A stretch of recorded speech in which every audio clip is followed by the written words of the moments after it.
ఏపీలో లోక్సభ శాసనసభ నియోజకవర్గాల వారీగా అభ్యర్థుల ఎంపికపై బీజేపీ నాయకత్వం కసరత్తు ప్రారంభించింది.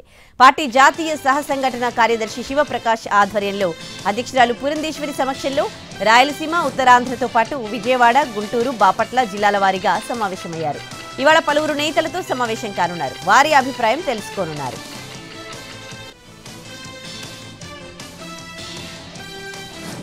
బెజవాడలో పోటాపోటీగా ఆర్యవైశ్య సమావేశాలతో రాజకీయం వేడెక్కింది. సెంట్రల్ నియోజకవర్గం కేంద్రంగా ఆత్మీయ సమ్మేళనాలు పోటాపోటీగా జరుగుతున్నాయి.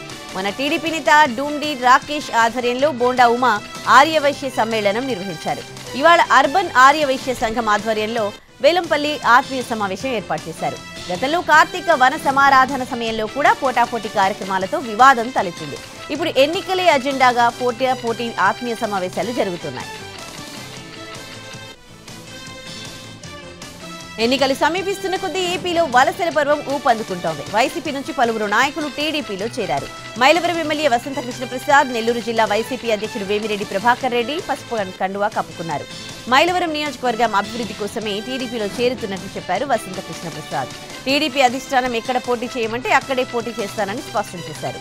నెల్లూరు జిల్లా వైసీపీ అధ్యక్షుడు వేమిరెడ్డి ప్రభాకర్ రెడ్డి తన కుటుంబ సభ్యులతో కలిసి టీడీపీలో చేరారు.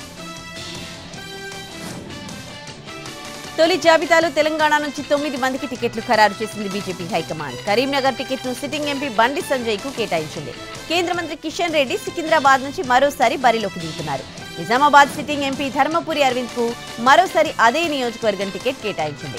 హైదరాబాద్ లోక్సభ స్థానానికి మాధవి లతను ప్రకటించింది బీజేపీ. మల్కాజ్గిరి అభ్యర్థిగా మాజీ మంత్రి ఈటెల రాజేందర్ ను ప్రకటించింది.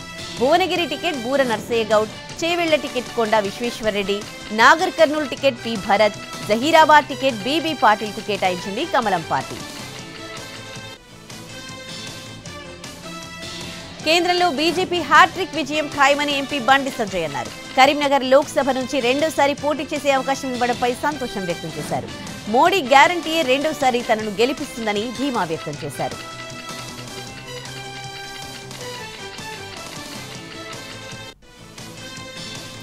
వైసీపీ మేనిఫెస్టో ప్రకటనకు ముహూర్తం ఖరారైంది. ఈ నెల 10న జరగబోయే బాపట్ల సిద్ధంలో సభలోనే మేనిఫెస్టోను సీఎం జగన్ విడుదల చేయబోతున్నారు.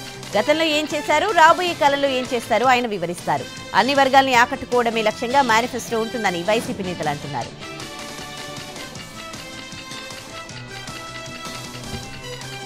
పులివెందుల రాజకీయాలు, పంచాయతీలు చేస్తే కుర్చీ మడతపెట్టి వెనక్కి పంపిస్తామన్నారు చంద్రబాబు. పల్నాడు జిల్లా గురజాలలో టీడీపీ రా కదలిరా సభలో సీఎం జగన్, మంత్రులు, వైసీపీ ఎమ్మెల్యేలపై విమర్శలు చేశారు చంద్రబాబు. పల్నాడు జిల్లాకు ప్రభుత్వం ఏం చేసిందని ప్రశ్నించిన ఆయన టీడీపీ కార్యకర్తల ప్రాణాలను తీయించిందని ఆరోపించారు. జగన్ టికెట్లు ఇస్తానంటే ఎంపీలు, ఎమ్మెల్యేలు వద్దంటున్నారని ఎద్దేవా చేశారు.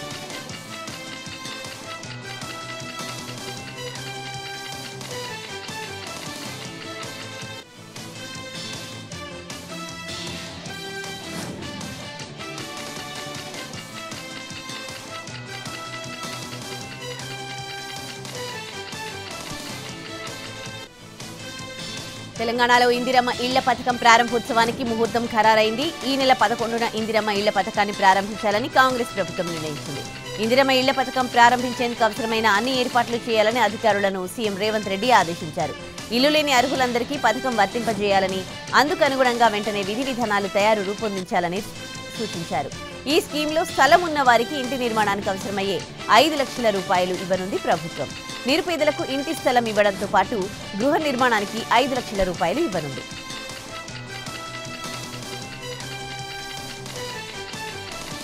బీజేపీ మేనిఫెస్టో రూపకల్పనలో అందరూ భాగస్వామ్యం కావాలని పిలుపునిచ్చారు కేంద్ర మంత్రి కిషన్ రెడ్డి. దేశవ్యాప్తంగా ప్రజల నుంచి అభిప్రాయాలు సేకరించి మేనిఫెస్టో రూపొందిస్తామన్నారు. మోడీ గ్యారంటీ పేరుతో సంకల్ప పత్రాన్ని విడుదల చేస్తామన్నారు. లోక్సభ ఎన్నికల్లో బీజేపీ 370కి పైగా సీట్లు గెలుస్తుందని జోస్యం చెప్పారు.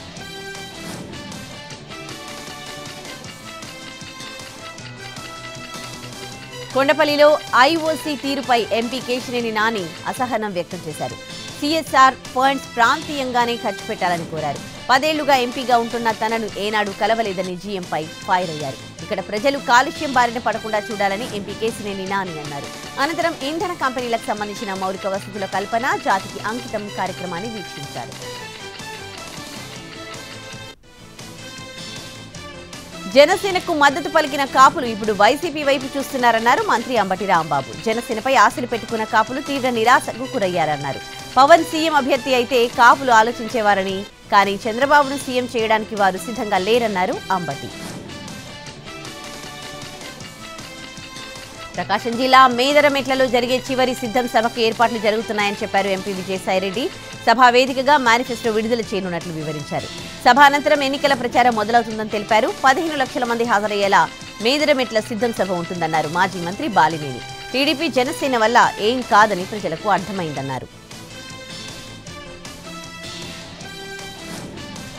పెనమలూరులో టీడీపీకి అభ్యర్థులు కరువయ్యారని అన్నారు మంత్రి జోగి రమేష్. చంద్రబాబు ఐవీఆర్ఎస్ ద్వారా సర్వేలు చేయిస్తున్నాడని అన్నారు. పెనమలూరులో బంపర్ మెజారిటీతో గెలిచి జగన్ కి బహుమతిగా ఇస్తానన్నారు. మంత్రి రోజాపై వ్యతిరేక వర్గ నేతలు మరోసారి విమర్శలు చేశారు. బ్రిటన్ వాళ్లు కూడా రోజా ఆమె సోదరుల్లా దోచుకోలేరని అన్నారు. నగరిలో ఆమెను గెలిపించినందుకు తమ చెప్పుతో తామే కొట్టుకోవాలన్నారు. వడమాలపేట మండలం అప్పలాయిగుంటలో సచివాలయం, పత్తిపుత్తూరులో రైతు భరోసా కేంద్రం ప్రారంభోత్సవానికి జనాలు రాలేదని, ఓపెన్ చేయకుండా వెళ్లిపోయిందంటూ విమర్శించారు.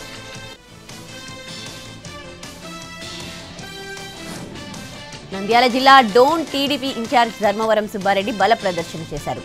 డోన్ అభ్యర్థిగా కోట్ల సూర్యప్రకాష్ రెడ్డిని ప్రకటించడంతో ధర్మవరం సుబ్బారెడ్డి తన అనుచరులతో ఆత్మీయ సమావేశం నిర్వహించారు.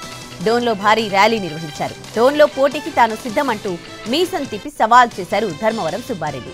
డోన్ అభ్యర్థి ఎంపికపై చంద్రబాబు పునరాలోచించాలని డిమాండ్ చేశారు. టీడీపీ నేత గంటా శ్రీనివాసరావు చీపురుపల్లి నుంచి తప్పుకున్నారు. అదే స్థానం నుంచి పోటీ చేయాలని కళా వెంకట్రావును కోరింది టీడీపీ అధిష్టానం. అయితే ఆయన కూడా పోటీ చేయనని చెప్పడంతో మీసాల గీత పేరును టీడీపీ అధిష్టానం పరిశీలిస్తున్నట్లు తెలుస్తోంది.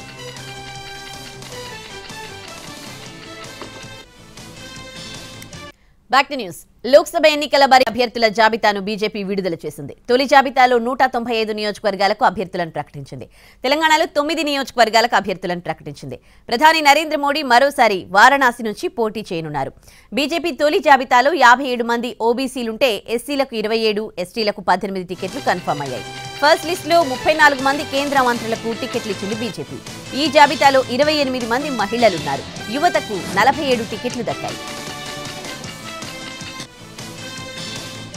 బీజేపీ విడుదల చేసిన లోక్సభ అభ్యర్థుల దివంగత నేత సుష్మా స్వరాజ్ కుమార్తె, సుప్రీంకోర్టు న్యాయవాది బాన్సురి స్వరాజ్ పేరు కూడా ఉంది. దేశ రాజధాని ఢిల్లీ ప్రాంతంలోని 5 లోక్సభ స్థానాలకు అభ్యర్థులను కూడా జాబితాలో పేర్కొన్నారు. ఇందులో బాన్సురి స్వరాజ్ న్యూఢిల్లీ నియోజకవర్గం నుంచి బరిలో దిగనున్నారు. బాన్సురి స్వరాజ్ ఎన్నికల బరిలో దిగడం ఇదే తొలిసారి.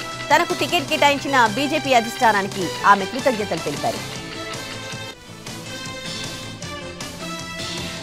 ప్రధాని మోడీ మరోసారి వారణాసి నుంచి లోక్సభ ఎన్నికల్లో పోటీ చేయబోతున్నారు.